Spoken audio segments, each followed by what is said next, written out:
Welcome to LOA Today. I'm Walt Thiessen here with life coach Cindy Chavez. Today is Wednesday, September the 9th, 2020, and it's 4 p.m. New York time. But wherever you are in the world, thanks for joining us for another episode of LOA Today, your daily dose of happy. And Cindy, I was telling you before the show about all this interesting, crazy stuff that's going on that just kind of reinforces how this law of attraction stuff works. In fact, I won't reiterate for the audience because they already heard a lot of it yesterday. But at one point during the show with Dan yesterday, I mentioned to him and to Alex, you know, it's really cool when you're watching a manifestation as it happens. You know what I mean? You can just see stuff unfolding right before your eyes. And you say, whoa, this stuff is cool. This stuff is really cool. Absolutely. And, you know, I had this thought that I didn't say to you, but when we were talking about, you were talking about the money game and right. Manifesting amounts of money that just get blown off. You know, like we just don't even realize it. And then I had this other thought too, is that sometimes those hows get us back into trouble because we're trying to figure out how something could happen. And I remember I've told one story before about getting a check in the mail for, it was a good check. It was a thousands of dollars check out of the blue because my homeowner's insurance had like overcharged me this really small amount, but every month for like 15 years. So oh, wow. That, right? And it was like, whoa, I never would have been able to guess that. But I had another one that happened in the last year sometime. Probably a decade ago or longer. My father had, asbestosis from working in the shipyards, and so there was a big lawsuit over that. Sure. And at some point, the people involved all signed the paperwork. We got a payment, and it was like, this case is now closed. There will not be any more payments. You know, you agree to that. It's like, yes, okay. It's, you know, the people have paid you. Right. All right. Then like 10 years later, I got a check in the mail one day and I recognized the attorneys, you know, on the check. And I was like, I wonder why they're writing to me. And I opened it and it's a check for, I don't know, it wasn't a lot, but it was over $100, right? And it was like, and it was like, this is attached to this, you know, it's like, but we've known 10 years ago, we knew this was done, right? Right. You know, there's always some way, you know, for it to come in. And we just don't always know what it is. And not just money, with everything. With everything. Yeah. I had a aha moment yesterday talking with a colleague, and I won't go into detail of why it came up, but the aha moment was that, oh my goodness, everyone that hires me as a coach starts making more money. Now, I was mentored by one of the best money coaches in the world when I first started coaching a dozen or so years ago. Mm-hmm. But I'm not a money coach. Like, people don't generally hire me to fix money problems. Yeah, you're a relationship coach mainly. They hire me because they want to fix a relationship or find a relationship, or sometimes they hire me because they want a whole bunch of different stuff in their life because I'm a life coach, right? Sure. But they want more peace, or they are having a conflict, or they're confused about something. But it hit me that almost without exception, and I mean, I've coached physicians, lawyers, housewives, stay-at-home moms, teachers, artists, designers, musicians, 5-star chefs, an A-list actress. I mean, you know, I've coached people from all walks of life. And whether they usually make what would be considered a moderate income or are millionaires, they always start making more money when they start working with me. And I was like, why is this? Why? I mean, I've been pondering it, and all I can come up with is that when people start working, not with me, probably any good life coach, is that they start loving themselves more. Mm-hmm. They start respecting themselves more. They start feeling like they're more worthy of good things to come their way. Mm-hmm. And when that happens, magic starts happening, and part of that magic is money starts showing up. Well, actually, David Strickle, the Stream of David, he was on yesterday. He had a personal issue to take care of, but the previous week he pointed out something to me that you and I knew intimately, because he pointed out in the Abraham Hicks book, Money and the Law of Attraction, they spend about 1/3 of the book talking about how to attract money. Most of the book is about attracting health. I know. I would actually even say it might be less. Like, I remember when we were reading it, we were like, are you going to talk about money in your money book? Are there dinosaurs on your dinosaur book? Yeah, right. Right? Yeah. So there's another example of the same phenomenon.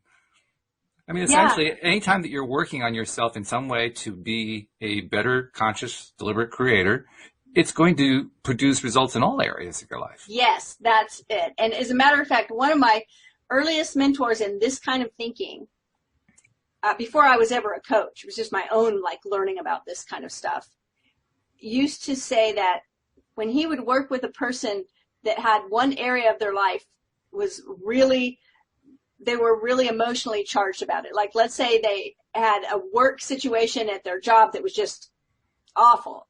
That's probably why they came to him, because, this is terrible, right? Mm-hmm. That he would start working with them on some area of their life, like their marriage or like, their hobby or something that wasn't emotionally charged, to make that area better and better. And once that area started shifting, everything started shifting across the board. So yeah, I think that's why, but it just was one of those moments for me that I was like, oh my goodness, like what is happening? It is cool. I mean, that I think was the essence of what I was saying to you before we started the show. It's cool when this stuff happens and you really start to notice it and you start to observe like, wow, I mean, this is what's happening all the time. The only real difference is I'm finally noticing it. Even when I'm not noticing it, I'm still noticing later on. It's kind of like when we talk about when you want to break a habit that at the beginning of your, you make the intention to break some kind of habit. And like maybe it's a habit of something that you're saying all the time. And then you start noticing it after you've said, like an hour later, you're like, I wasn't going to say that anymore. And then you start noticing it right after it comes out of your mouth. Whoops. And then you start noticing it when it's halfway out. You're like, nope, not going to say that. And then pretty soon you finally start noticing it when you're just thinking it. And eventually you change the habit. But I think it's the same way in this direction. It's like, oh my goodness, how did I not notice that? And then pretty soon we're watching it. When you get into that place where you're watching things manifest in live, in real time, I guess. In real time, right. Yeah, it's very cool. It is very cool. So yeah, when I first hopped on to the show today before we were live, I asked Walt how are things were going, and he said, interesting. And I said, you mean interesting like may you live in interesting times interesting? Then he started giving me the details like, oh, wow, yes, magic is happening. Things are unfolding, and that feels so good. By the way, Jeffrey in the live stream says hello. He says, first of all, it's good to be vibing high with others. And he also says, I know what you mean. My clients have manifested things that neither of us expected when we started working together. So there's another person experiencing the exact same phenomenon. It's so cool. You're working on someone because they want to attract a relationship, and then they show up at a call one day. They're like, guess what? I got a raise today. Right, exactly. You're like, yes, all right. It's so cool. Well, something else that's cool is we are doing another Neville Goddard book with a little bit of interruption from Hurricane Laura and from a wonderful 12-year-old named Isabel. Oh my goodness. She just like warmed my heart. She was the sweetest thing. Listening to her say that ever since her baby sister was born 4 years ago, she's had a desire to be able to walk her to her first day of school. I can't stop thinking about how sweet that is. I was like, you are like a little angel. Oh my goodness. That was so much fun. So that was worth getting away from Neville, but it's time to get back to Neville because we got 2 more parts to do of this book at your command. And I still don't even know where you found it. I'm not sure you even know where you found it, but we found it. That's the most important thing. That's so funny. I don't know either. All I know is that someone had requested, could you talk about this Neville lecture? And I finally listened to the lecture, which was good, but it was, I wasn't sure it was going to translate to the show the way it was written out. And so in the process of looking for it, I was looking for a transcript of it. Right. I found a transcript of this like Neville book. I was like, wait, I never heard of that Neville book. So we went and looked at it. Neither one of us had ever heard of it.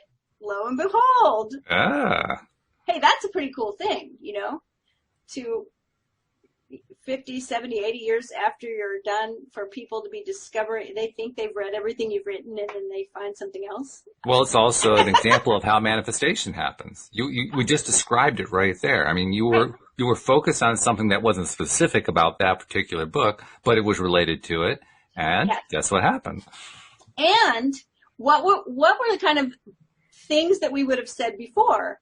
And we did say them. We said, we've read all the Neville books. There are no more Neville books to read. Whoops. Well, we also said into a parallel universe where there are more Neville. Well, we also said that it was fun to do the Neville. It'd be great if we could have more Neville to do, and then it shows up, you know. And then we decided to look for more, and we found another one. So this book, At Your Command, is very Neville-ish, of course. We have uncovered a few things in this book that were a little bit different than what we've heard Neville say before. But basically, again, you know, he's using a lot of expressions, even full quotes and scriptures from the Bible, both the Christian Bible and the Jewish Bible.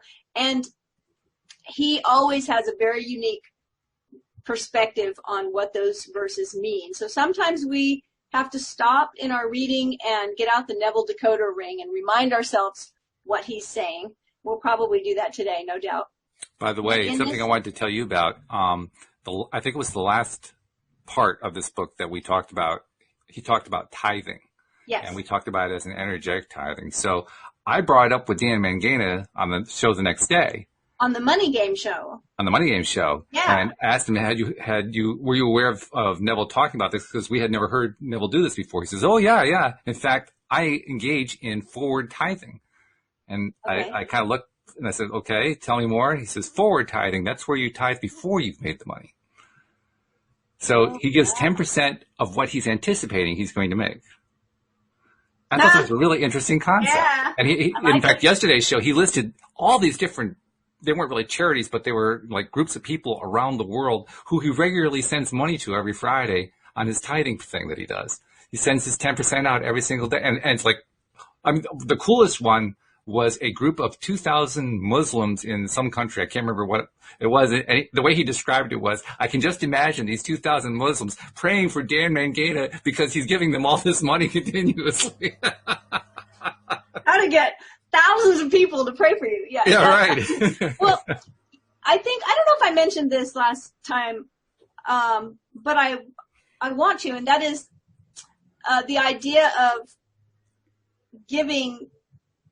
dividing your income with 30% off the top in three separate 10%, 10%, and 10%, 10% going to people in need, 10% going to a charity, and the other 10% going towards magic, which is generally blessing someone without them knowing where it came from. And I know, you know, I don't know if you've ever experienced this, but I have. It was really fun.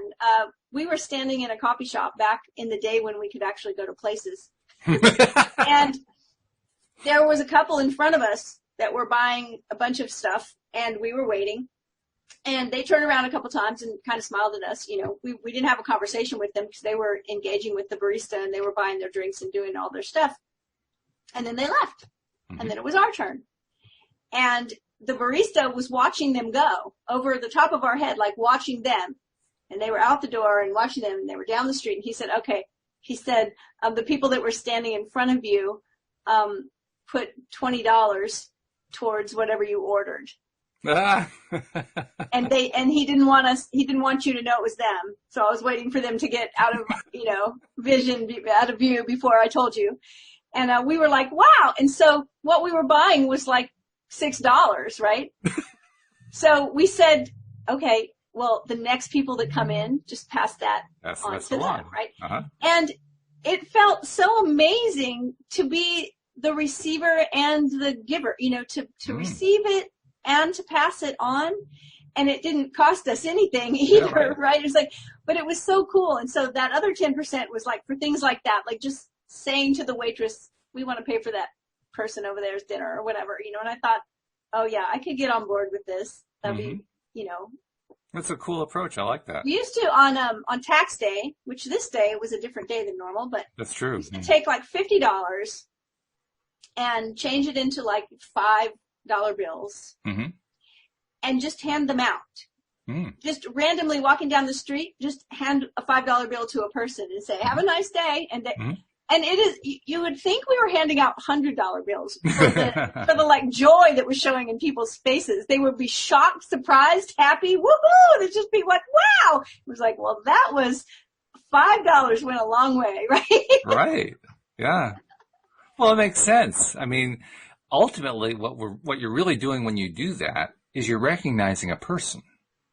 Yeah. And that's what's happening. There's somebody took the time to give them a gift. It didn't even matter what the amount was. Somebody took the time to give them a gift. Somebody they didn't know, what they call a random act of kindness. Right? Yeah.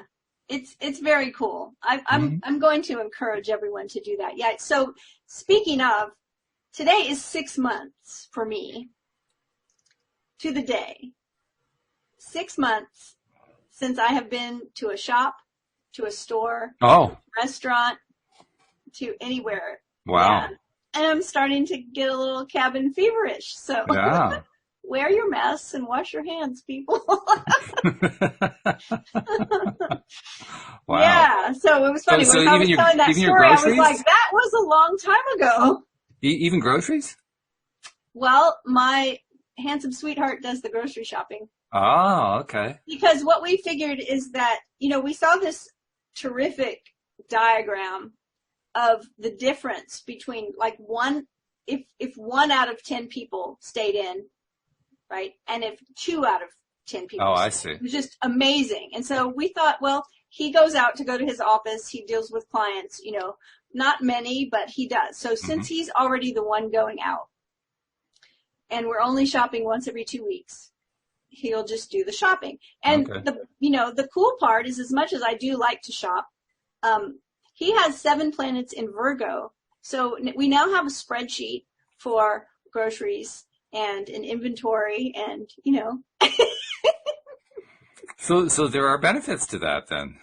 Yeah, it's awesome. That's cool. Okay. So, but I'm ready for the world to, I don't know that we'll go back to what we think of as normal, but I think whatever we get to will be better. So I'm ready for that. Yeah, I'm not sure what normal is, to be perfectly honest, but if what we're talking about is going back to a time where we were able to interact again, to go out and again, to, enjoy stores and restaurants and all that kind of thing, no doubt in my mind, not only is that coming, I'll even predict here on the air, because I've said it privately to friends, I think it's going to be here by next spring. I'm ready for it. I'm ready for hugs. Yeah. Yeah. Like, I'm ready to, hug my friends and my kids and shake hands, and it may be fist bumps for a while, but I'm ready. All right. Well, let's see what Neville has to say. Sounds good. Neville says, "I am the vine and ye are the branches." So we know right now that he is quoting from the Bible, but he goes right into his definition. He says, consciousness is the vine, and those qualities which you are now conscious of being are as branches that you feed and keep alive. Just as a branch has no life except it be rooted in the vine, so likewise things have no life except you be conscious of them. Just as a branch withers and dies if the sap of the vine ceases to flow towards it, so do things in your world pass away if you take your attention from them, because your attention is as the sap of life that keeps alive and sustains the things of your world. So this is like the great gardening analogy, right? And that our attention is the sap of life that keeps those branches alive. So he says, to dissolve a problem that now seems so real to you, all that you do is remove your attention from it. In spite of its seeming reality, turn from it in consciousness. Become indifferent and begin to feel yourself to be that which would be the solution of the problem. Yes. For instance, if you were imprisoned no man would have to tell you that you should desire freedom. Freedom, or rather the desire of freedom, would be automatic. I kind of feel that way. Wasn't I just cabin fever? I'm certainly not in prison. That's true. Freedom, or rather the desire of freedom, would be automatic. So why look behind the four walls of your prison bars? Take your attention from being imprisoned and begin to feel yourself to be free. Feel it to the point where it's natural. The very second you do, those prison bars will dissolve. Apply this same principle to any problem. Now, let's talk about this for a minute. Mm-hmm. Because Neville is a master. So when we think about watching a master, I don't know if you've ever watched any of these YouTube videos of almost anything, but of people creating pottery or people operating some big machinery, and they make it look so easy. Sure. It's like, oh, that's easy. But they are a master. Mm-hmm. And so when I read Neville and Neville says, hey, just take your focus off the prison bars and they'll dissolve. I think, okay, that's not to say that I disagree, but I am saying not to beat yourself up if you've got some problem and it's been hard to take your focus off of it, right? Agreed. Absolutely agreed. Because I think that one of the main things that we can do, and it isn't always easy, but is to stop talking about it. I've used this example so many times because it seems so simple, but it really was astounding to me. And gosh, it was a long time ago. I don't even know if it was this past January or the January before, but when I had that head cold that was trying to come on. Oh, right. Yeah. And that was back when we were doing podcasts in the early morning, like It was 5 a.m. for me or whatever. And my brain kept telling me this story. And the story wanted to come out of my mouth as words. I wanted to say my head hurts, my throat hurts, I think I might have a fever, I'm starting to feel like I have chill, all these ideas, because it was my reality I was experiencing. Mm-hmm. And the first thing I had to do before I could get to change my thinking about it and focus on what I wanted, which was to feel energetic and vibrant and healthy and my throat feeling great, my voice being fine, was to first stop talking about it. Yeah. So we so often talk about the problem, talk about it. And sometimes it's necessary because that's how we brainstorm and we work out solutions. Well, sure. I mean, especially if you're asking for help, you have to talk about it in order to explain what the problem is. I told somebody this past week, I had told a client that being ultra independent was a trauma response.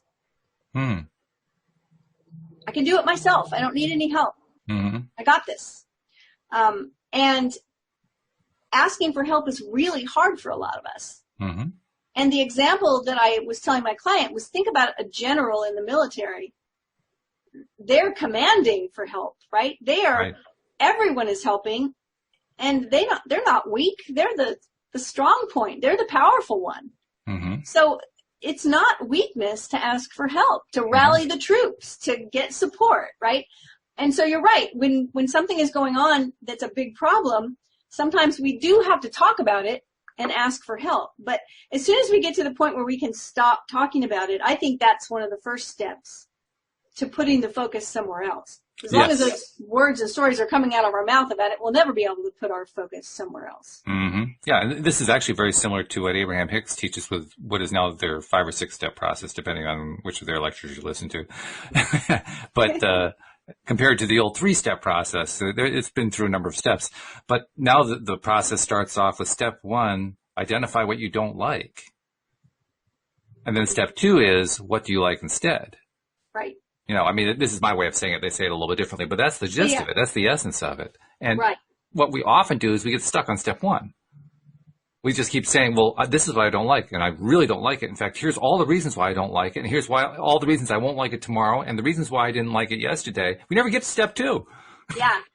And then, you know how many times people will say that they changed their thought about something, and then it just, like Neville says, dissolved, right? Just went away.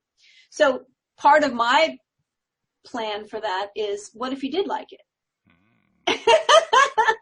Yeah, appreciating it. Oh. Well, like today, I've been appreciating how many things have been good. Mm-hmm. Like, I appreciate technology. I appreciate that I get to see you every week through technology. Mm-hmm. I appreciate my clients that are able to connect with me via telephone, via Skype. I appreciate, that I can call my kids or FaceTime my kids. I appreciate that I love my house, right? Because I'm stuck here. I appreciate that, I do have access to the things I need. So there's a lot to appreciate. And as soon as I start going down that path, then I am taking my focus off, wow, I'm stuck at home. There's also the more advanced form of appreciation where you actually appreciate the thing you don't like. Right. And that's what I'm talking about. Yeah. Right. It's like, what if you started to appreciate the prison bars? Yeah. Right. Which is, you're right. It's an advanced practice. But the way you can start that advanced practice is just by asking your brain a question. And it's the question I just asked. Well, what if I did like it? What if I liked this? What if this was actually pleasurable for me? Yeah. It's hard when you're eaten up with mosquito bites and you're telling yourself, what if I really like this itchiness, right? Mm-hmm. It's like, oh, no, I don't like it. I hate it. Well, I'll tell you, I've been experimenting the last week or two with a variation on it. For those things that I just feel that total, I can't possibly like this thing, but I know I need to find some way to appreciate it. Usually it's associated with a person. So whenever I run into that, I think to myself, well, I appreciate that person's doing the best they can. Yes, right. That's really effective. I'm amazed how effective that is. Mm-hmm. That just takes a lot of the juice away from it. Right. Everyone's doing the best they can. Yeah. Another thought that's right along that line is to always assume positive intent. Mm-hmm. Because especially if it has to do with people, other people, we can really go down this rabbit hole telling ourselves some stories that are just assumptions. And so if we're going to make assumptions, let's assume positive intent and make some assumptions that feel better. Mm-hmm. Right? All right. So the most amazing, I want to make one more comment about it. When I do the thing where I say, well, they're doing the best they can. Yeah. Not only does the juice of it, the negative energy go away, what's amazing to me is how quickly the thought goes away. The whole thought of this person behaving in some way I didn't like or talking about something I didn't like, it disappears from my attention. So it's not like I even have to remove my attention. It just kind of removes away from me. Well, and that's what happens anytime we shift focus. Yeah. And my guess is that the behavior sometimes even stops. Sure. Yeah, because what we resist persists. Exactly. So I think it's important when we read Neville, and Neville says, hey, if you just put your focus somewhere else, all your problems will go away. That we recognize that we are human. Some of us are still working on mastering these concepts. Oh, come on. All of us are still working on mastering. I don't know anyone who's got it all down pat. And I know some pretty advanced people, but nobody's got it down pat yet. Okay, so. Or as Abraham Hicks likes to put it, you can't get it wrong and you'll never get it done. Right? Right. Yeah. Right. I mean, I remind myself of that a lot. And the other thing is about timing. I had someone mention today that, they've been through a very abusive relationship, and over the past year have gotten out and are working on healing and working on doing the things they need to do. And they made the comment about, well, I finally did this, and better late than never. And I said, better late than never is relative. And it's also a judgment. Mm-hmm. And coming from someone who stayed in a broken relationship for over 2 decades, yeah. Right? The thing is that we're always in the right place at the right time doing the right thing. That's a great point. Right? And it's so important to give ourselves that and to not beat ourselves up for why is this taking me so long, or why did I not see this when I didn't see it? We don't know what we don't know. And so Yeah, advanced. Neville was advanced. By the way, Jeffrey says I appreciate being advanced. Me too, Jeffrey. Jeffrey and I were just wafting down the river in France looking at a castle, so. That's right. All right, so Neville goes on to say, and he's talking about how prison bars or not, how this same process can be applied to anything. He says, I've seen people who were in debt up to their ears apply this principle, and in the twinkling of an eye, debts that were mountainous were removed. Okay, I want to make a comment. Okay. Because I was talking to somebody, and they were talking about debt. Okay. And they were talking about a particular amount of debt. Mm-hmm. And I almost laughed out loud because they were so stressed out about this particular amount of debt that in my perspective was so small that it was just nothing. Oh, jeez. And here's the thing. I wasn't judging them. I helped them to see something. And that is, I named a person that we both know that's a millionaire. And I said, if so-and-so opened a statement and saw that that was their balance, the amount you just named that you're very freaked out over, how do you think they would respond? And they said, oh, it's nothing. I said, right. So sometimes it's the amount of debt you can carry comfortably and not be freaked out over. And it's different for everybody. But when Neville talks here about, I've seen people who were in debt up to their ears apply this principle, and in the twinkling of an eye, debts that were mountainous were removed. I look at that two different ways. And that is, yeah, maybe some big check came in the mail and they were able to pay off their debt. Mm-hmm. Or maybe they just realized that the mountain was actually a molehill. Yes. And they stopped being so freaked out about it. And I would vote for the second one, not necessarily because I know what Neville's story background was, but simply because in my own experience, that's how I got rid of a chunk of debt. I mean a big, big chunk. By simply getting to the point where I just stopped worrying about it. And then it just takes care of itself. It took care of it. And then I manifested one of the biggest out of the blue manifestations I've ever had in my life. It was cool.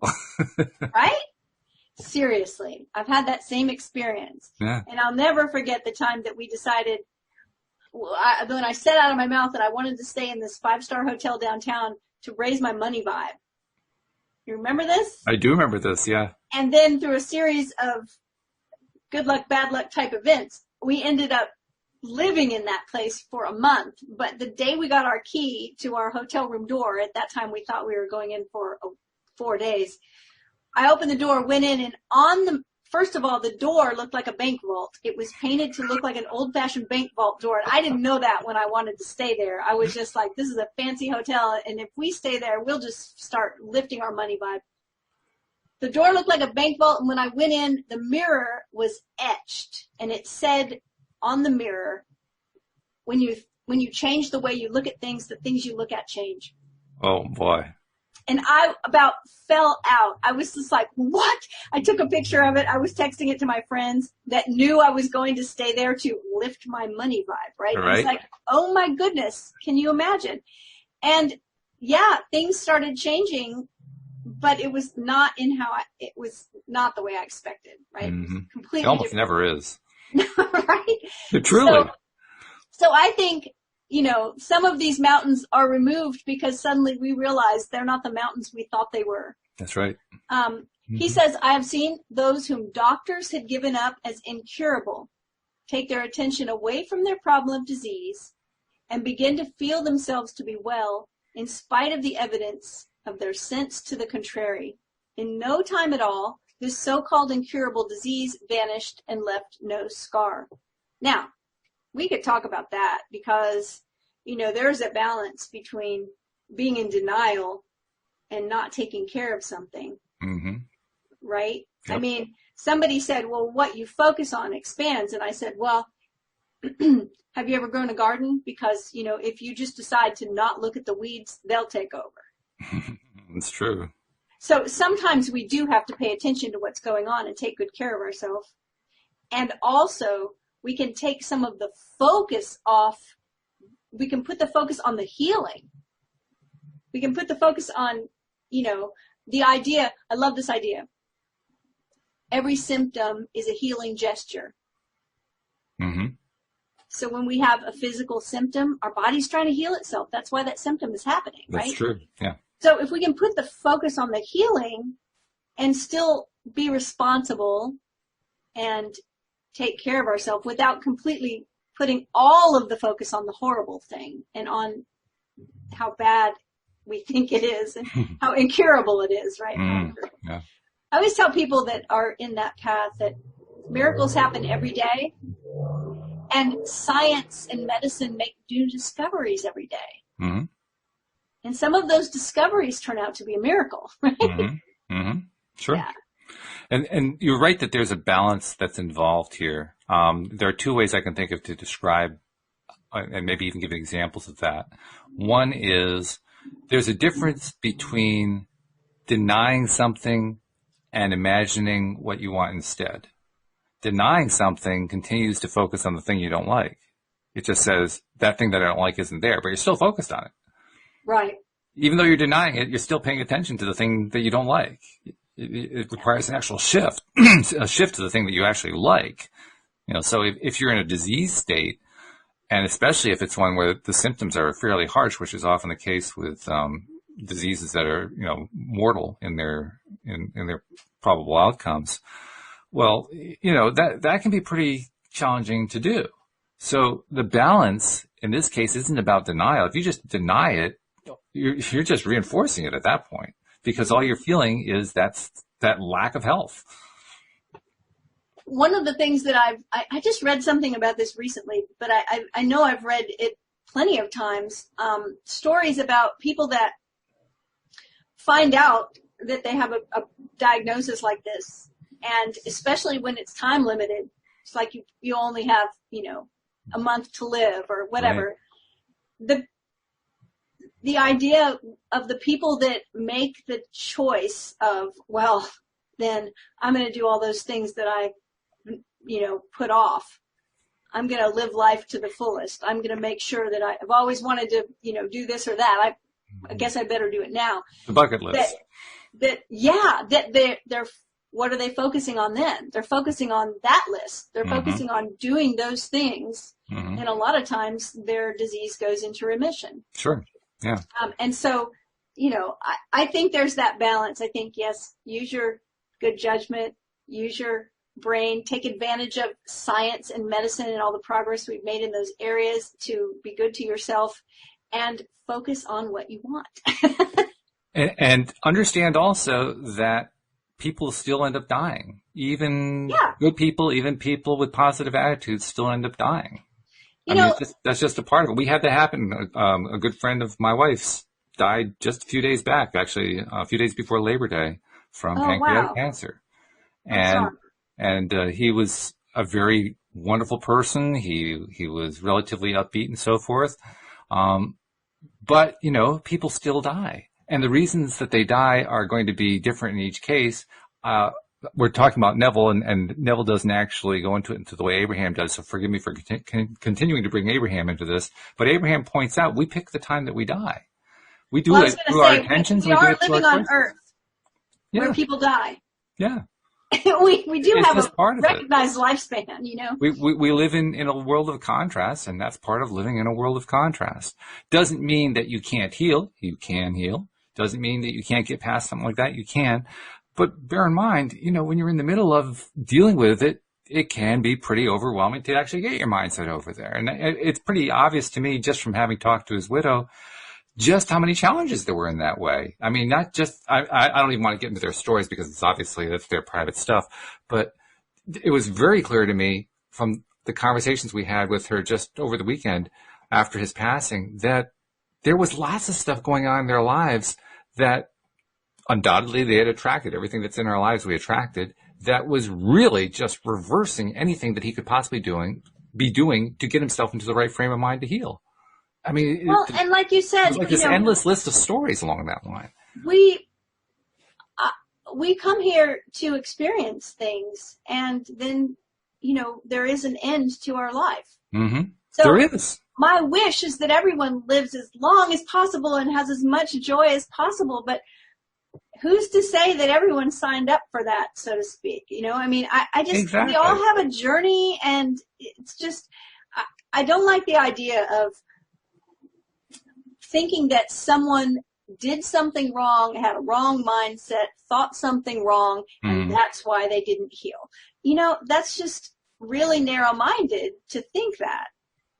Because like you said, we're human. Yeah. Like, we're all human, and we have an end to our life. And, and plus also, there's the other part of it that is, death is not necessarily a bad thing.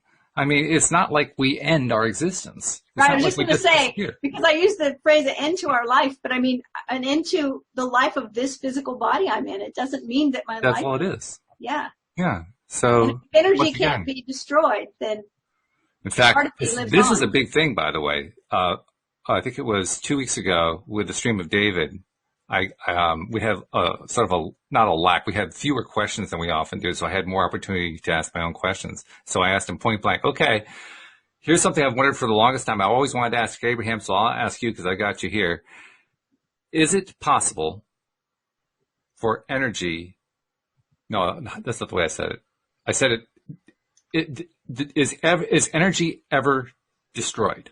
That was one half of my question. And the other half of it was, is it true that every single time that we create consciously, we are increasing the amount of energy? So therefore, energy is always increasing in quantity. And I emphasize the word quantity. And the stream said, well, yeah, of course. Which means it's a continuous growth in energy. There is no such thing as energy remaining level. There's no such thing as energy decreasing. There is only increase in energy. So when you look at it that way, you say to yourself, well, death is almost meaningless at that point. Right. It's really meaningless. It's not. It's the people that lose the person that's died that go through the pain. Yes. Right? I mean, okay. So Neville says, your answer to whom do you say that I am ever determines your expression. As long as you are conscious of being imprisoned or diseased or poor, so long will you continue to outpicture or express these conditions. Mm-hmm. Now, we were talking, I actually think we had this conversation before we were live. We were talking about mindset work. Mm-hmm. This before the show. We were talking about, I don't want to keep repeating myself, but sometimes we talk to each other before the show. And the idea that when you do mindset work, it takes time. Mm-hmm. And you may be doing mindset work for 6 months and thinking nothing's changing. Sure. But your mindset is changing. It just takes time. You're getting your brain on your side. Exactly. And what happens sometimes is that when things finally do boom, you wouldn't have been able to handle that before the mindset work. It's a process. So, when we're talking about changing our thoughts, Neville sometimes makes it sound like it can happen in an instant, and I think it can happen in an instant. Oh, sure. It often doesn't happen in an instant. Mm-hmm. I've told people before, and I stand by this, evolution is slow. Transformation can happen in an instant. And I have enough coaching experience to say I've seen plenty of times just one idea just completely change somebody's mindset. And they were different after that idea. And things started to change. But a lot of time, mindset work takes time. Think how long it took you to get in the mindset of wherever you are that you're wanting to change. No kidding. No kidding. Yeah, it's true. Sometimes people come for a coaching session and I'm like, what do you want to work on? And then they tell me like 10 things, and they're 10 things that have been the result of like 15 years of a certain mindset. I'm like, yeah, we're probably not going to fix all this in an hour. But right. In fact, the whole Abraham concept of a vortex, the vortex is where the stuff instantly manifests. The reason it hasn't shown up isn't that it didn't manifest. It's that you haven't received it yet. Reception is different from manifesting. Being in a place to receive something, it's you getting out of your own way. It's not the thing that hasn't manifested. It's just that you haven't received it yet. You haven't allowed it. Yeah. You haven't allowed it. Yeah. So let's see. When man realized that he is now that which he is seeking and begins to claim that he is, he will have the proof of his claim. The cue is given you in words, whom seek ye? And they answered, Jesus. And the voice said, I am he. Jesus here means salvation or savior. And literally, that is what the word means in Hebrew. Yeshua means savior. You are seeking to be salvaged from that which is not your problem. I am he, or I am, is he that will save you. If you're hungry, your savior's food. If you are poor, your savior is riches. If you are imprisoned, your savior is freedom. If you are diseased, it will not be a man called Jesus who will save you, but health will become your savior. Therefore, claim I am he. In other words, claim yourself to be the thing desired. Claim it in consciousness, not in words. And consciousness will reward you with your claim. You are told, you shall find me when you feel after me. Well, feel after that quality in consciousness until you feel yourself to be it. When you lose yourself in the feeling of being it, the quality will embody itself in your world. That's an interesting way of describing it. Losing yourself in the feeling of being it. Mm-hmm. You know, sometimes people say, well, I don't know what it is to feel whatever, right? It's like, I don't know I can't remember what it feels like to be healthy. I've been in pain for so long. Or I don't know what it feels like to have $1 million in the bank. I've never had $1 million in the bank. Mm-hmm. And what do we always say to that? And Neville would say it too. That's why you have an imagination. You mean we get to invent it? Yeah, we get to invent it. And this is a little off track, but one of the ways that I invent it is, and I've talked about this in some other places, maybe here. Every year, I ask myself what I want to create that year. And when I recognize what I want to create, it's generally then, who do I want to be? I want to be that person that has that thing. I want to be a best-selling author. I want to be a coach. I want to be whatever it is. I want to be that person. Mm-hmm. And what is she like? And then I write a character sketch. Oh my. I mean, it's like I write a character sketch. What does she like to eat? What kind of makeup does she wear? What perfume does she wear? How does she wear her hair? What kind of jewelry does she wear? What is her house like? I start answering those questions for myself. And then I go create that thing because it's a lot easier for me to step into that by, I don't know, wearing red lipstick or whatever. Right? I've done this, right. You know, and then that thing starts to unfold because I'm starting to embody that. So when Neville talks about this, you know, when you lose yourself in the feeling of being it, it's like acting. It's like when someone gets into character. Yeah, the method is it's often called method acting. Yeah. So that's what I think Neville is talking about. It's like, just become that. Lose yourself in it. And, you know, if it's really severe, lose yourself in it. Create a container for yourself to lose yourself in it for 20 minutes. Put a timer on for 20 minutes and lose yourself in your imagination of what that would be like. I mean, it doesn't have to be 24/7 is what I'm saying. Neville talks about falling asleep at night. That's the perfect time to do it, to lose yourself in that being. He even tells a story. It's one of the first Neville stories that I think everyone hears. When he wanted to be with his family in Barbados. Yes. Mm-hmm. And there was like no money to get him there. There was no spot on a ship to get there. I mean, it wasn't going to happen. He started when he would go to bed at night. He would imagine that he was in his bedroom in his old family home in Barbados in that bed. What did he hear?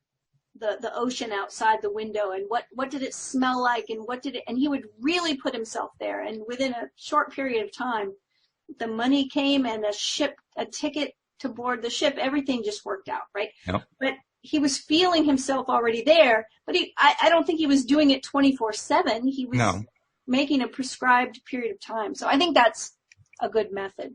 Something I also have noticed is important lately is that after we've been practicing this stuff for a while, we can, kind of like what you were talking about before, we can be pretty tough on ourselves. And one of the ways that I had learned to be tough on myself was to not give myself enough credit for what my intention had been. Like thinking, I have to repeat it again. I wasn't strong enough. Or I wasn't in the moment so much. I wasn't feeling it enough and all that kind of thing.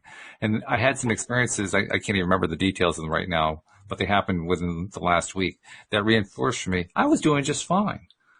I just wasn't giving myself enough credit for doing just fine. Yeah. Yeah. It surprises even me how many times I reassure somebody, you're doing great. Mm-hmm. And they breathe a big sigh of relief, like, oh, thank you. Yeah. Okay. And I know, it's like, okay, they didn't think they were doing great. They were beating themselves up, that they weren't doing enough or whatever. So yeah, I love this.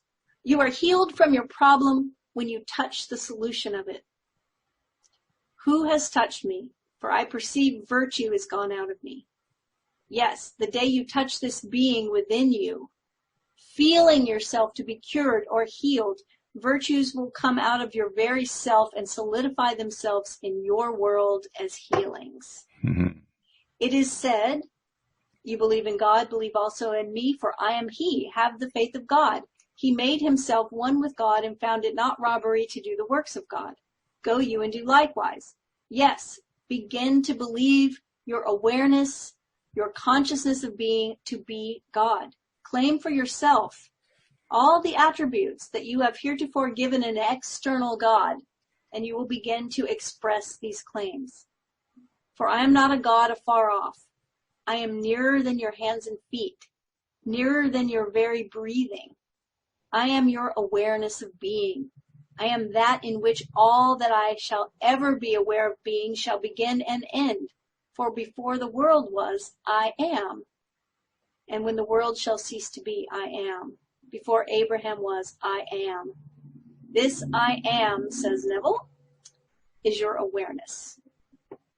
That's probably the most directly, in any of the stuff we've read of his so far, the most directly where he said, you are God, and more precisely, you are not the external God. You are the God who you are inside. I love that he says, claim for yourself all the attributes that you have heretofore given an external God. Yeah. That's really, really powerful. Right? Very direct. Mm-hmm. Yeah, you really can't escape that one. No. Yeah, you can't fold it up because he is saying it in a very open way. Mm-hmm. Except the Lord build the house, they labor in vain that build it. The Lord being your consciousness. Mm. Except that which you seek is first established in your consciousness, you will labor in vain to find it. All things must begin and end in consciousness. So blessed indeed is the man that trusteth in himself, for man's faith in God will ever be measured by his confidence in himself. We talked about this before, this idea that your faith is measured by your confidence in yourself. Mm-hmm. You believe in a God, believe also in me. Put not your trust in men, for men but reflect the being that you are and can only bring to you or do unto you that which you have first done unto yourself. You see, he's talking about men reflecting the being that you are. Mm-hmm. And we know that. Everyone is a mirror for us. Everyone is reflecting something back to us, right? Well, it's interesting you use the metaphor of the mirror because I was just going to mention that that's the great value of the mirror exercise. You're basically reinforcing for yourself by doing that mirror exercise. I love you as you're looking at yourself in the mirror. I trust you. I believe in you. You are reinforcing for yourself the God within you. Yeah. That gives me chills. So he goes on to quote more, no man taketh away my life, I lay it down myself. He says, I have the power to lay it down and the power to take it up again. No matter what happens to man in this world, it is never an accident. It occurs under the guidance of an exact and changeless law. No man, and in parentheses he says manifestation, comes unto me except the Father within me draw him. I and my Father are one. Believe this truth and you will be free. Man has always blamed others for that which he is and will continue to do so until he finds himself as cause of all. I am comes not to destroy, but to fulfill. I am, the awareness within you, destroys nothing, but ever fulfills the molds or conception one has of oneself. It's impossible for the poor man to find wealth in this world, no matter how he is surrounded with it, until he first claims himself to be wealthy. For signs follow, they do not precede. To constantly kick and complain against the limitations of poverty while remaining poor in consciousness is to play the fool's game. Changes cannot take place from that level of consciousness, for life is constantly outpicturing all levels. Follow the example of the prodigal son. Realize that you yourself brought about this condition of waste and lack, and make the decision within yourself to rise to a higher level where the fatted calf, the ring, and the robe await your claim. So I think this is a really powerful chapter. And I think that something that I think is important to talk about in the last few minutes we're together is that when Neville says, or when anyone says, he says here, realize that you yourself brought about this condition of waste and lack. Don't understand that as being shamed about anything. Right. Because a condition of waste and lack may be exactly what you needed whenever you created it to learn whatever you're learning from it. Very good. Right? It's like, absolutely. When we start to get the idea that it's better to be rich than poor, you see all that judgment in there? Then does that make rich people better than poor people? I mean, there's a lot of judgment in there. There is. No, it might be more fun and it might be more comfortable. Like I know I can do a lot more when I have a full bank account than an empty bank account. Sure. That's okay. But to some of these statements, when we read them, and one of the big problems that I think is really prevalent in LOA circles is shaming people for having experiences that don't feel great. And I'll add to that, not just shaming people, shaming ourselves. Oh, gosh, that's the number one. Feeling like we don't measure up. Feeling like we've done something wrong. Yep. Feeling like we're not as masterful as we should be. Feeling like, all kinds of wrong. And shame, money shame is huge. I mean, money shame is a big, big thing. And,